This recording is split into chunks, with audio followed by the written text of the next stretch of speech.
Hello, ladies and gentlemen. What I want to discuss in today's video is Call of Duty Modern Warfare, a suitable replacement for Battlefield, aka if you're a Battlefield player who maybe was a little bit disappointed with Battlefield 1 or Battlefield 5, who wants a more modern setting, is this a good and suitable replacement? How does it compare to Battlefield?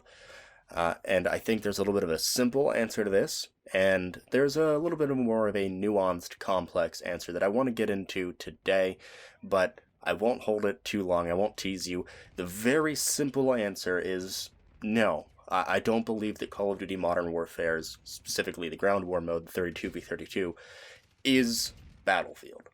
It does have some commonalities, but it certainly has some differences, which is what I want to discuss in today's video.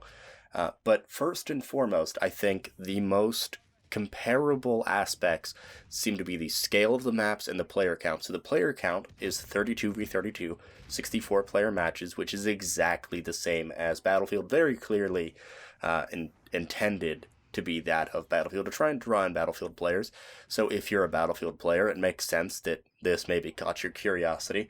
And the scale of the maps are really along the same lines. So what we're playing today is Karst River Quarry, and it's maybe a little bit smaller than your average 32v32 kind of Battlefield map, but not by much. It's still very much a comparable size.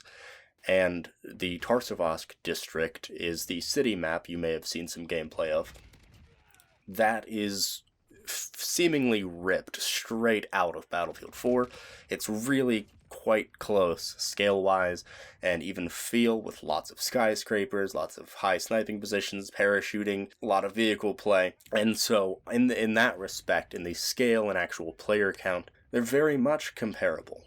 But there are a number of factors going into it, and the next thing is the actual number of maps at launch. So if you're a hardcore, devoted Battlefield player, and you were interested in Call of Duty Modern Warfare this year, specifically for this mode, you may be a little bit disappointed as far as the number of maps available at launch when it comes to this mode, because as it stands at launch, there are only 2 maps for the Ground War playlist, the 32v32 playlist. Now, as I understand it, there were actually supposed to be 3, and the other one, Anaya Palace, does seem very clearly to have been designed for large-scale, ground war style gameplay. There's ATVs on it, and there are no ATVs on any of the other standard maps, but they've put it into the standard map rotation, and it is not in the ground war rotation. So as I said, as it seems right now, it's only 2 maps for ground war. They may add that one later, we'll see. It certainly seems appropriately sized for an infantry-only ground war match, but as of the current moment, it's 2 maps, and certainly that's nowhere near comparable to a Battlefield game at launch. Obviously, all of the maps in Battlefield are designed for the full-scale gameplay, whereas Modern Warfare has 6v6, it has gunfight, it has all these other modes to worry about. And so even though Ground War is very popular, and I think very good, it doesn't have a comparable number of maps or really just content in general specifically designed for it, like you would expect in a Battlefield title. The next thing is class differences. So the class differences are and are not important. It kind of complicated. So they are important because I think that what they impact the most that'll be different from Battlefield is the team play mechanics. So there are not 4 rigid class structures the way that there are in Battlefield with your recon, with your engineer, with your medic / assault.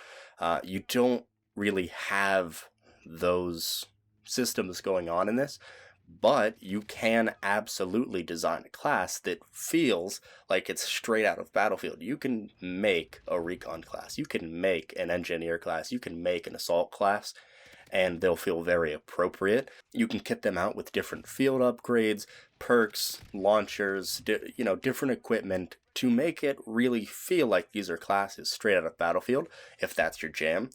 But it does affect the team play element because randoms aren't really running around playing it like it's Battlefield. It doesn't have that interaction naturally built into it the way that Battlefield does. So if you come into this game with 3 other friends and a full squad going on, I think you can reasonably expect to have a good time that's pretty comparable to Battlefield, get some team play going on amongst your squad, and you have the same spawn mechanics as in Battlefield, where you can spawn directly on your squad.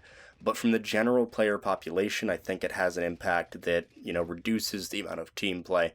Not to mention just the general Call of Duty community is not used to those Battlefield kind of mechanics, so you're not really going to see it to the same degree in this game.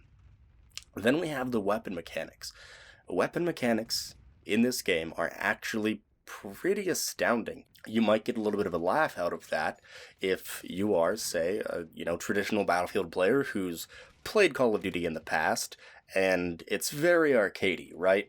And I can agree with that. But in this game, the weapon systems are not so arcadey. They have put a lot of love and care into the weapon mechanics, into the recoil, into everything, the animations, reload, weapon sounds, just every conceivable aspect, and it really feels very on par, if not exceeding, the quality of Battlefield, what you would expect mechanically out of a Battlefield and out of Battlefield weapons.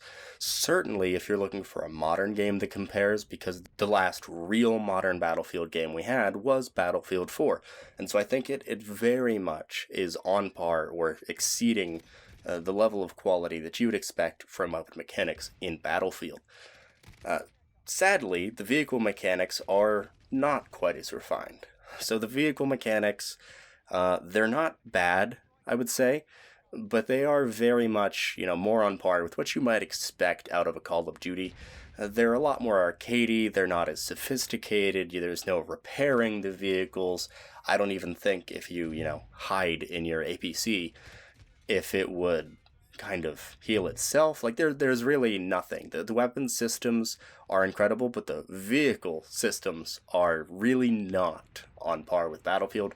Not to say that they're outright bad, but they just kind of don't compare. They're significantly more arcadey. I do think it helps make it feel a little more flushed out, a little more like Battlefield.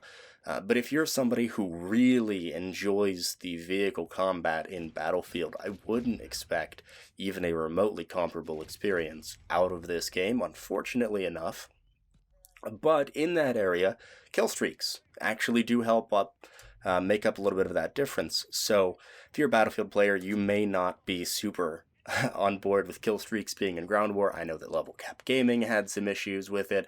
He didn't really like it. I did actually recommend how to get the most Battlefield feeling kind of experience in my last video. I'll link that in the description down below. But the kill streaks, especially the more controllable ones, really do kind of, have decent controls, and they make the experience a little closer to Battlefield between the variety there being increased, and then just the controllability of some of the airstreaks are actually pretty good.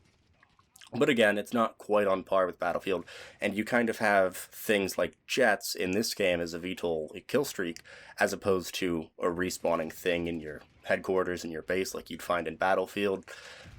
Certain, gun kind of attack choppers, chopper gunners, things like that. Again, they're not controllable until you get them as a kill streak. They don't just randomly spawn in like in Battlefield, just complete passenger, weaponless helicopters spawn in this mode. So the vehicles and the kill streaks really aren't quite on par with what you'd expect out of a Battlefield game, but I do think they're comparable enough to give you some sense of like a Battlefield-like experience, but it's not quite on the same level. And all of this does kind of come and factor in with the price point. So, as I said, only 2 maps as of the launch of this game. Now, all of the post-launch content will be free, and it's $60, the most base edition. So maybe a few months down the line, this could be something a little bit more considerable for you, for your friends, if you're looking for that modern Battlefield experience, with the next modern Battlefield not coming until, say, 2021, I believe they just confirmed. But as it stands right now, unless you're okay with the 2 maps, unless you're somebody who's a lot more infantry focused, in which case I actually do think it's very good, than vehicle focused, where it lacks quite a bit, then this really doesn't quite replicate that Battlefield experience. It's not Battlefield. It won't replace it for you for a lot of players. But especially with that post-launch content, and if you're a more infantry-focused gameplay guy than vehicle combat, I think you will have a lot of fun in this game, even if you're a Battlefield player. That's weird to say with it being Call of Duty, but I certainly love both franchises, and I do get Battlefield vibes from this mode a lot of the time. That's going to be it. Go ahead and subscribe if you're new around here. Let me know what you think if you've had a chance to play it, whether you're a Call of Duty or a Battlefield main player, in the comments down below. What do you think of it? How do you think they compare? I'm interested to hear your thoughts, and I will see you guys in the next one. Goodbye.